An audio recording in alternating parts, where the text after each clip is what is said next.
Tom. I unmuted Ethan, so I should be good. There we go. Awesome. I remembered the one button I had to do. Well, it is a real privilege and an honour and a little unnerving to be preaching this morning. It's not my regular day job. But it is a real blessing, and it's been a real blessing over the last couple of weeks. Tom asked me a few weeks ago to just read through and sit in this passage. I want to actually invite you this morning. I'm going to ask Danny to come and read the passage. It's quite a bit of a passage. Oh, do I need to stand somewhere different there? But it's quite a chunk of scripture, but I really want us to engage with it. Oh, sorry, do I need to change mic there, or am I doing something wrong, Ethan? No, don't know. I want us to engage with it as a real story. I think sometimes we come to scripture and we can think of it as a bit of a fairy tale or a bit of a, I don't know, something very distant and disconnected. This is a real story, real people, real heartache and real brokenness. As we're listening this morning, I really want you to, maybe that's it. I really want you to listen. If it helps to close your eyes or take notes or whatever it may be, where are you picturing this story from? Of the characters in this story, and there are some. Who do you identify with? What's grabbing you from this passage? Come share this, Danny. Great. Thanks, man. This is fun. Now, Joseph's brothers had gone to graze their father's flocks near Shechem. And Israel said to Joseph, "As you know, your brothers are grazing the flocks near Shechem. Come, I'm going to send you to them." "Very well," he replied. So he said to him, "Go and see if all is well with your brothers in the flocks, and bring word back to me." Then he sent him off from the valley of Hebron. When Joseph arrived at Shechem, a man found him wandering around the fields and asked him, "What are you looking for?" He replied, "I'm looking for my brothers. Can you tell me where they are grazing their flocks?" "They have moved on from here," the man answered. "I heard them say, 'Let's go to Dothan.'" So Joseph went after his brothers and found them near Dothan. But they saw him in the distance before he reached them. They plotted to kill him. "Here comes that dreamer," they said to each other. "Come now, let's kill him and throw him in one of these cisterns and say that a ferocious animal devoured him. Then we'll see what comes of his dreams." When Reuben heard this, he tried to rescue him from their hands. "Let's not take his life," he said. "Don't shed any blood.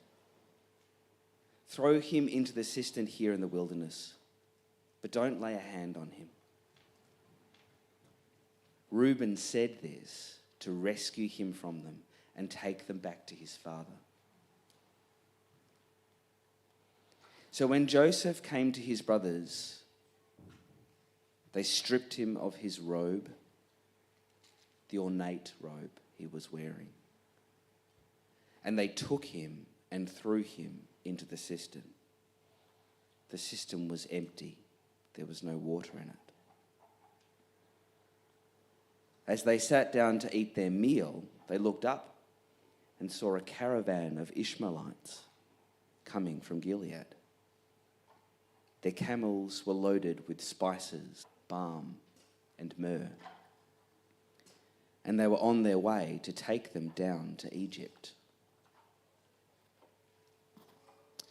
Judah said to his brothers, What will we gain if we kill our brother and cover up his blood?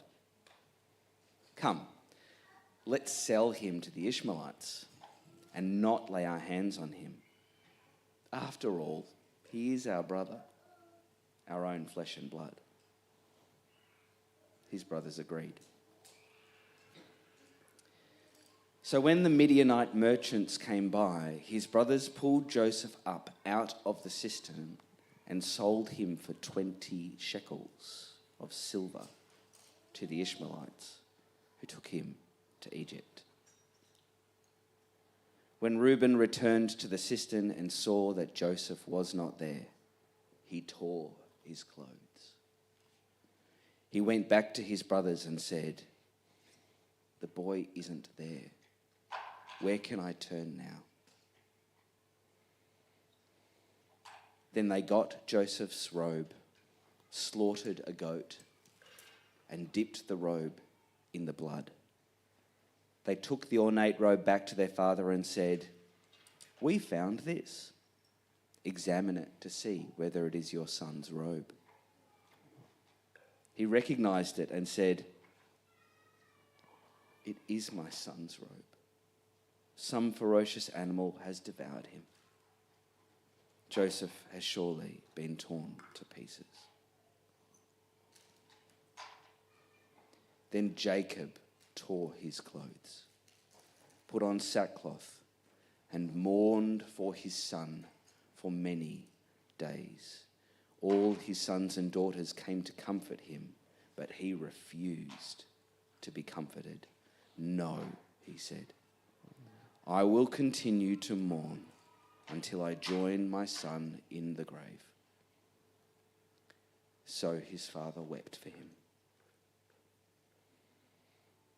Meanwhile, the Midianites sold Joseph in Egypt to Potiphar, one of Pharaoh's officials, the captain of the guard.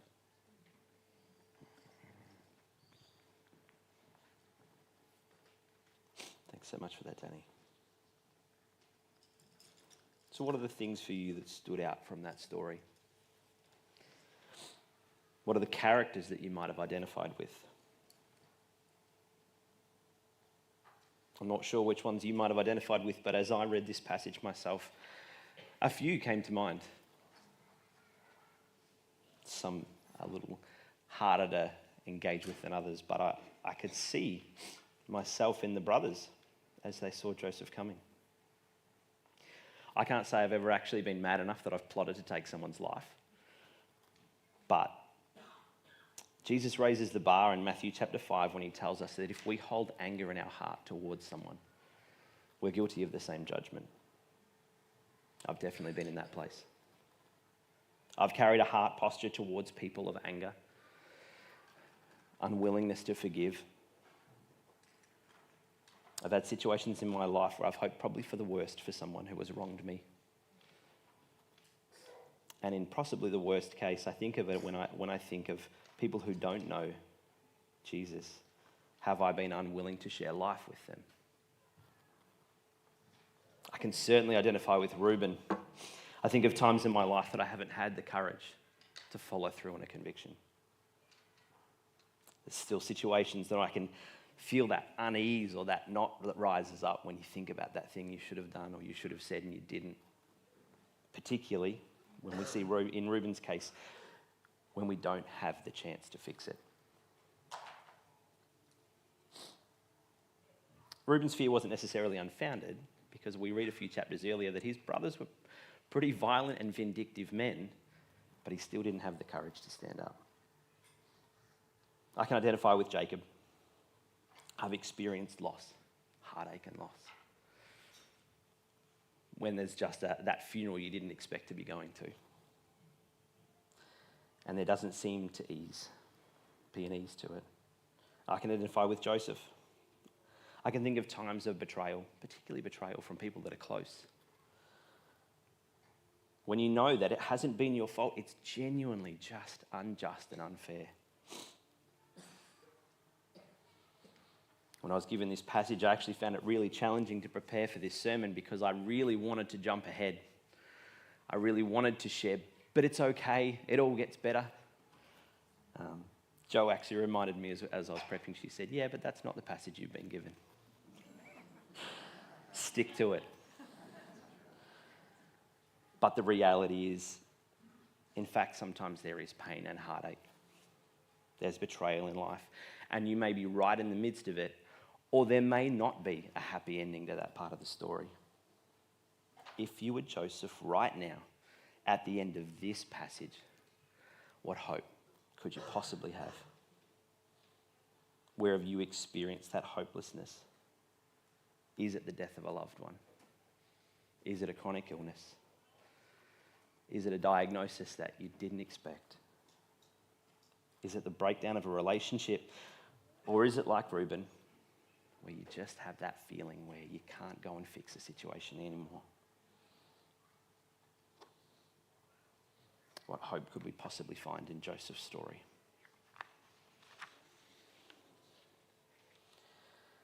I want to encourage you that God is a God of place. Places matter to God in the Bible. We see it so much in the Old Testament and in the New. But I want to pull some things out of this passage. From verse 12, it says, "Now his brothers had gone to graze their flocks near Shechem. And Israel said to Joseph, 'As you know, your brothers are grazing the flocks near Shechem. Come, I'm going to send you to them.' 'Very well,' he replied. So he said to him, 'Go and see if all is well with your brothers and with the flocks, and bring word back to me.' Then he sent him off from the valley of Hebron. When Joseph arrived at Shechem, a man found him wandering around in the fields and asked him, 'What are you looking for?' He replied, 'I'm looking for my brothers. Can you tell me where they are grazing their flocks?' 'They have moved on from here,' the man answered. 'I heard them say, let's go to Dothan.' So Joseph went with his brothers and found them near Dothan. But they saw him in the distance, and before they reached him, they plotted to kill him." I started doing a little bit of research into these places that are mentioned. They can just be easily glossed over. I've never been to Shechem. I've never been to Dothan. I've never been to Hebron. So what do these places mean? Shechem is a really interesting place when we look at it. It's actually this beautiful, lush valley. If you look back through the account in Genesis, both Abraham and Jacob have had times of real meeting with God in this place. If you read a few chapters before, Joseph's brothers had a bit of a massacre there too, so it wasn't necessarily a highlight for them. But it was this great, beautiful grazing place. It was actually a place where Jacob owned a plot of land. So they may well have been feeding the sheep on land that he owned. So why, if you're grazing sheep in a lush valley, would you move on?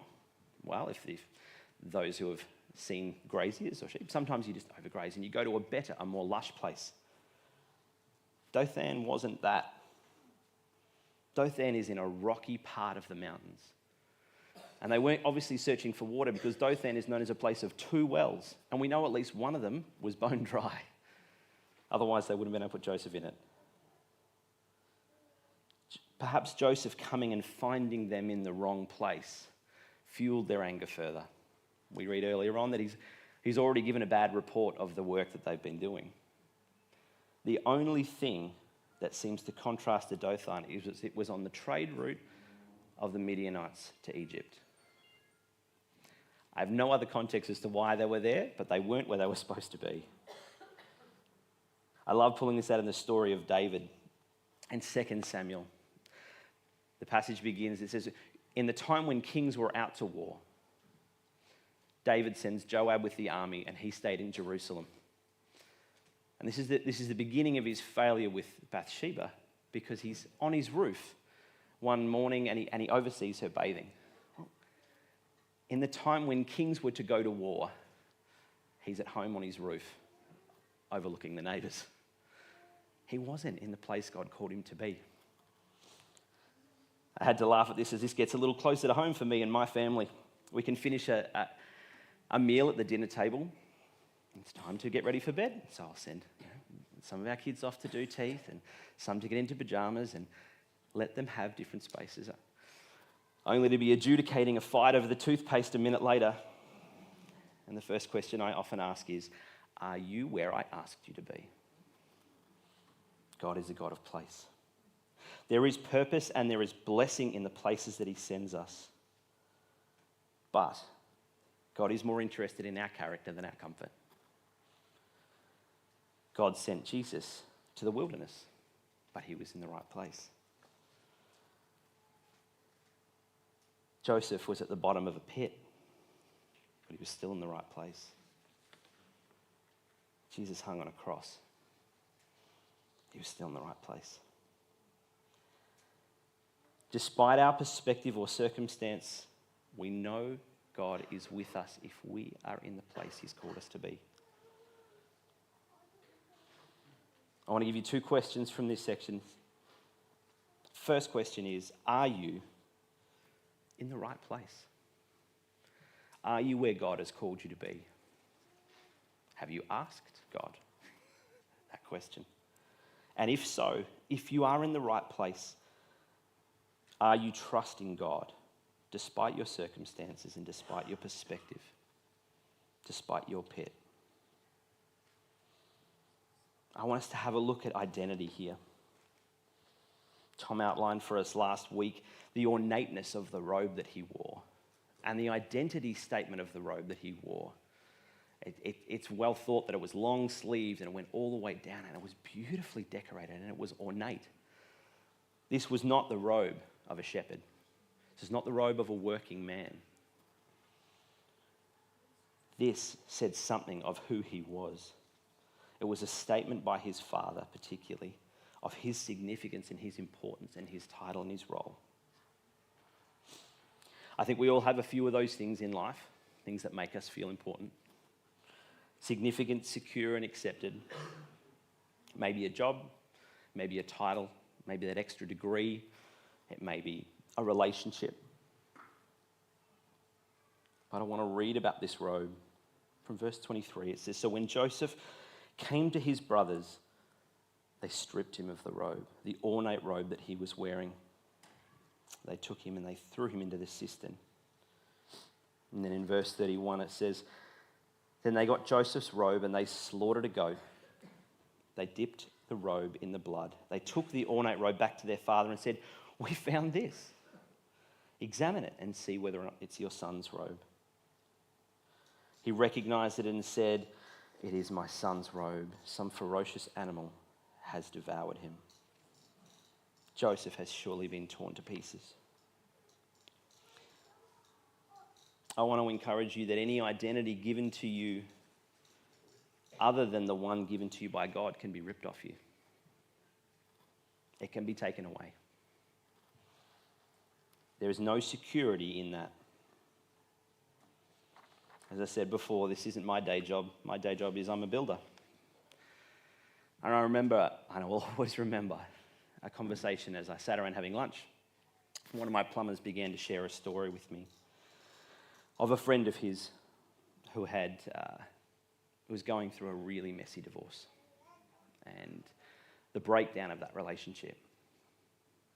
He had lost his wife, he had lost access to his children, and in the midst of that dividing assets, he had lost his livelihood and his job. And he made the tragic decision to take his own life. And that was heartbreaking to listen to. But what was almost sadder was my friend's reflection, which was, well, he lost his wife, he lost his kids, he lost his job. What else did he have to live for? All of those things weren't grounded in God and could be taken away from him. When our significance, worth, and value are found in God, they cannot be taken away. That is the only reason for our hope. It is the only reason we can not mourn like those who have no hope. He calls us sons and daughters. I love that, Kaz. We are sons and daughters. He calls us beloved. He calls us chosen. We are protected in him, created for a purpose and never left alone. I want to ask you 2 more questions. Do you know what God says about you? Do you know your identity in him? And more importantly, if you do know that, are you living in that reality? Place and identity are really important, but they are personal things and they're specific to our own situation. But the Old Testament particularly gives us this opportunity as a community to find hope in the midst of our challenges. It's really important. I want to look at the power of remembering and telling our stories and telling the stories of God's faithfulness. The Bible has so much to say about this. From building altars to telling stories, writing songs, celebrating festivals. These are all for the benefit of the community and the next generation. In Genesis 8, Noah built an altar to the Lord to remember the faithfulness of bringing them safely through the flood. In Genesis 12, Abraham builds an altar at Shechem to remember the promise of God to make him a great generation. In Genesis 33, Jacob also built an altar to the Lord at Shechem, reconciling with his brother Esau. I could keep going, but I found there's almost 30 references to building altars as reminders of promises, of victories, and most importantly, of God's faithfulness. We read so much through the Old Testament particularly that people, they walked around and we see they moved from this place to this place to this place to this place. And I just picture that, moving around and walking around and constantly seeing these altars set up, these constant reminders in different places that I would walk or that we would move as a people of God's faithfulness here, God's victory here. Not of my own, but of God's. There's a great woman of faith that some of you will know. Her name is Joni Eareckson Tada. She wrestled with some of these things following a significant accident that left her a quadriplegic. I want to read a quote of hers. She says, "Because when pain becomes severe or sorrow becomes crushing, you can look at a memorial set in place in a time of greater strength and you can pray, 'O God, thus far you have helped me, and I have every reason to believe you will continue to help me.'" We are encouraged to tell and retell our stories because we live in a community. That opportunity that we have to share that story may be that anchor for hope that someone else desperately needs. Psalm 78, verse 2-4 says, "I will open my mouth with a parable. I will utter hidden things of old, things we have heard and known, things our ancestors have told us. We will not hide them from their descendants. We will tell the next generation the praiseworthy deeds of the Lord, his power and the wonders he has done." Again in Psalms 89, verse 1-2, "I will sing of the Lord's great love forever. With my mouth I will make your faithfulness known through all generations. I will declare that your love stands firm, that you have established your faithfulness in heaven itself." We are called to remember the Lord's faithfulness even in hard times. I love this passage in Lamentations. "I have been deprived of peace." Lamentations 3, verse 17-24. "I've been deprived of peace. I have forgotten what prosperity is. So I say, my splendor is gone, and all that I had hoped from the Lord. I remember my affliction and my wandering. The bitterness and the gall, I well remember them, and my soul is downcast within me. Yet this I call to mind, and therefore I have hope.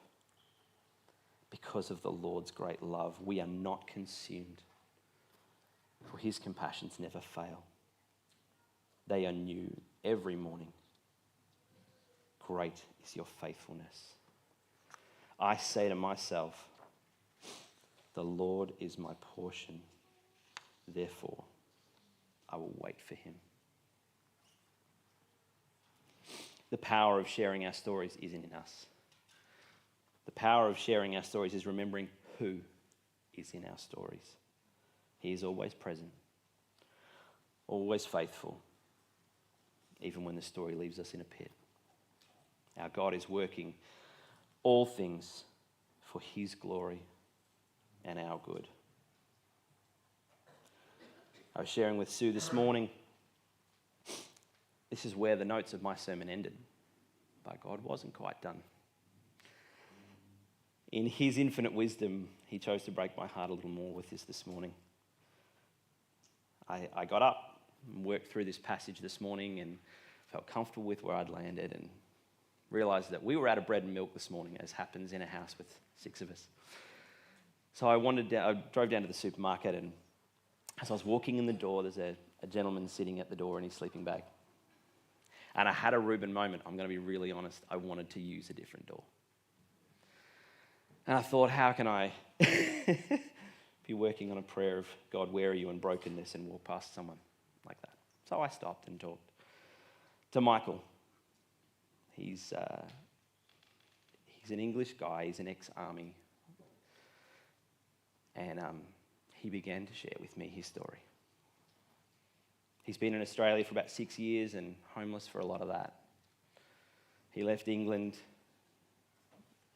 adult children behind, when his wife passed away, and he just couldn't cope. He turned to substances and knew that if he stayed there in that environment, he wouldn't last long. So he escaped, firstly to America and then here to Australia. But he began to share with me the hopelessness, the living on the streets has meant for him, the amount of times he gets robbed in a week, moved on. And I just felt like I didn't know how to offer hope. After sitting in this passage, I didn't know how to talk to a man at the bottom of that pit. I happened to have my work boots on at the time because they were the first thing I put on as I walked out the door, and he said to me, he says, "Are you working on a Sunday?" I said, "No, actually this morning I'm preaching." He looked at me a little funny, and I said, "I'm preaching out of the Bible." And I said to him, "Michael, I am preaching on where do we find God in the midst of a hopeless story. And I kind of can't believe I'm talking to you right now." And he said to me, "Oh, you find him everywhere." And I didn't quite know how to respond to that. I said, "Well, what do you mean?" He says, "Oh, you've just got to have hope." I said, "What's your hope in?" I said, I'm preaching this morning from the story of Joseph." He says, "Oh yeah, he's the one who ends up being like the Prince of Egypt." I said, "Yeah, but not in the story I'm reading." I said, "In the story I'm reading, he is at the bottom of a pit and his brothers tried to kill him."